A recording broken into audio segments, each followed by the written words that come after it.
Hello, and welcome to Japanese craft beer reviews.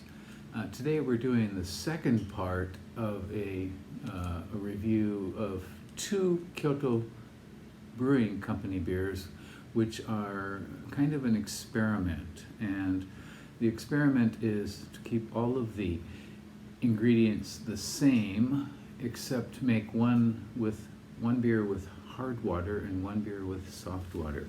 In our last video, we looked at this one, which was Kyoto Brewing Nan, which was made with soft water, and today we're going to look at this one, which is Kyoto Brewing Ko, which is made with hard water. And I'll talk more about the experiment in a minute. A quick introduction to Kyoto Brewing. They are a brewery in Kyoto, in the southern part of Kyoto. Started in 2015 by three people, an American, a Canadian, and a Welshman. And they very quickly became successful, certainly critically. In 2015, they were rated the best new brewery in Japan by RateBeer.com. And last year, 2019, they were voted the best brewery in Japan by RateBeer in the RateBeer Best competition. So they've been quite successful. The head brewer studied in the US and interned at Lost Abbey, and also did an internship in Japan at Shiga Kogen in Nagano Prefecture, one of the best Japanese craft brewers. They have a tap room, and it is open 3 days a week, Friday, Saturday, and Sunday currently. And you can try out their beers. They always have 3 beers for sale. Their 3 flagship beers, and then a variety of others. I think 10 taps total, perhaps.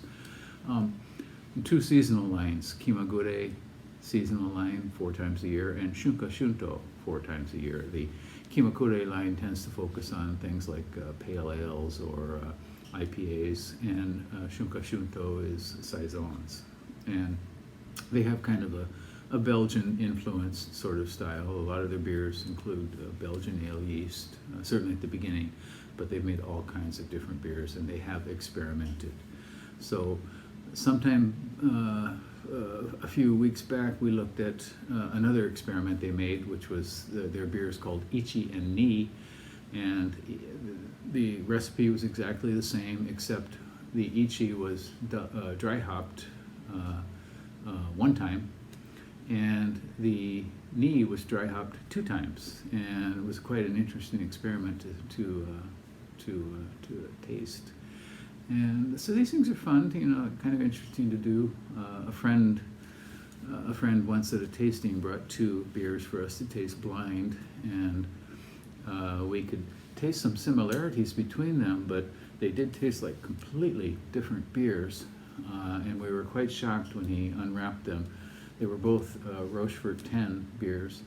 One had been aged for 3 years, sitting in room temperature, and another had been in the refrigerator for 3 years. And room temperature in Japan, of course, meaning pretty hot in the summer and pretty cold in the winter. So this kind of experiment you can do with all kinds of things.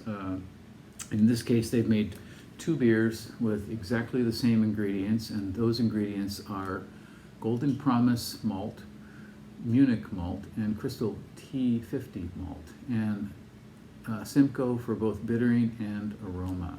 So, and the difference is that they have made this one to be a hard water beer, and this one a soft water beer by treating them. So similar to the difference between Burton-on-Trent in England and Pilsen in Czech Republic, so hard and soft.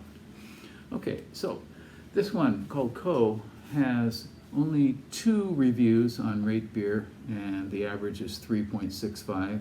On Untapped, 49 ratings at 3.78, a little bit higher. Okay, so this is the hard water version. Let's give it a go, and then I'm going to compare them side by side.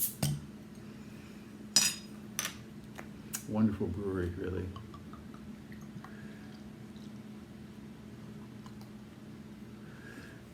Okay.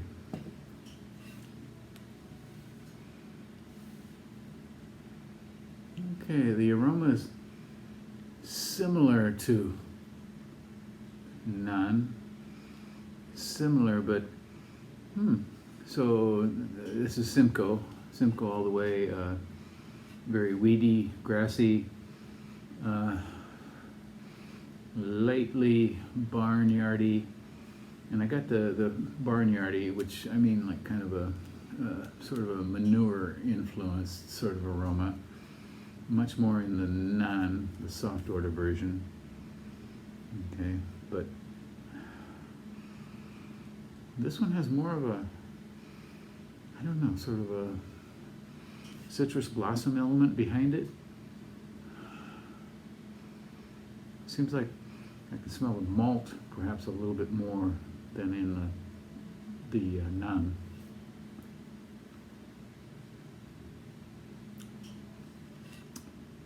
Okay.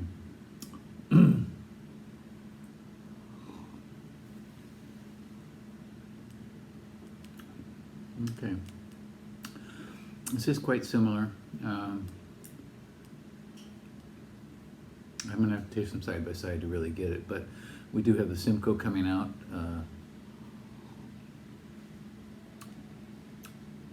Not quite as strongly as in the soft water version, the nun. In this one, the maltiness seems to be a little bit stronger, and although it's not, it's the hard water. But just a touch, not a lot, and the hops are certainly taking the upstaging the malt here for sure. But it just seemed to have a little bit more malty sweetness to it than the non did.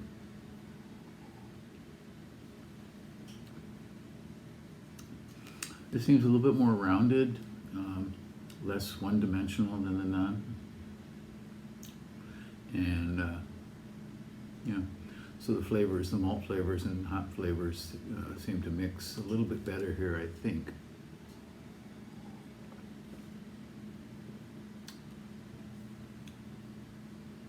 Yeah, this is an extremely pleasant beer. I think I like it a little bit better than the non. And I think the complexity is a little bit more present here with the malt and hops mixing. Okay, so I've got this one here, which is coal, and I'm going to fill up again with nan, this one, and see what we get.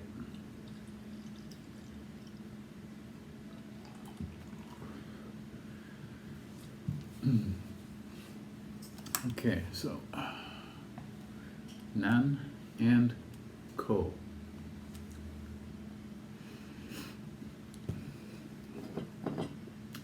Okay, let's put it through the light and see what they look like here. Okay, this is the soft water version.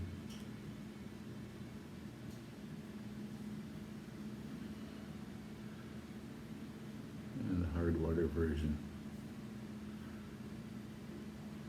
Okay, not a lot of difference. The non seems a little bit hazier than the co. The co is very clear.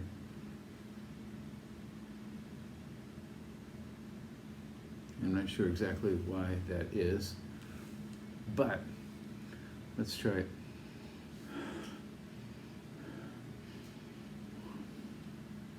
This is kind of unusual to be doing too. It's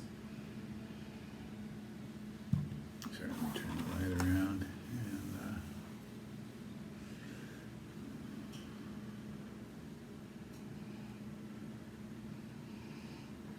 So in drinking, tasting sessions, you have a palate cleanser, usually crackers or something like that, but there's no such thing as a nasal cleanser.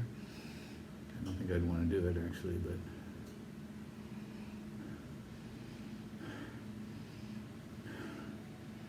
yeah, again, I think the hops come out a little bit stronger in the non, and they're kind of more hop malt in the coal.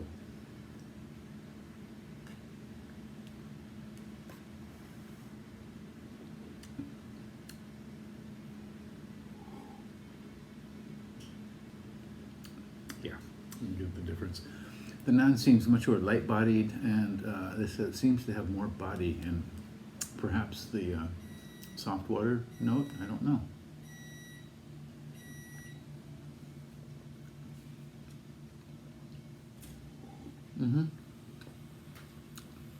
Very interesting. Yeah, quite a difference in body, I think, between these two. And yeah, so I suggest you try them both. I kind of prefer the coal a little bit to the nan, but both of them are very drinkable. So once again, this is Kyoto Brewing nan and coal for nansui, kosui, soft water and hard water. And they both have exactly the same recipe, but the water was treated to make it soft like the water in Pilsen in this one, and hard like the water in Burton-on-Trent in this one. So try these both out and see what you think. Okay, Kyoto Brewing has an online shop, and you can buy both of these, I believe, still online now. If you live in Japan, they will ship anywhere in Japan. And if you go to Kyoto, stop by their tap room and try their beers. It's probably one of the #1 beer destinations in the entire country. Okay, that's it for today. This is a little bit longer than usual.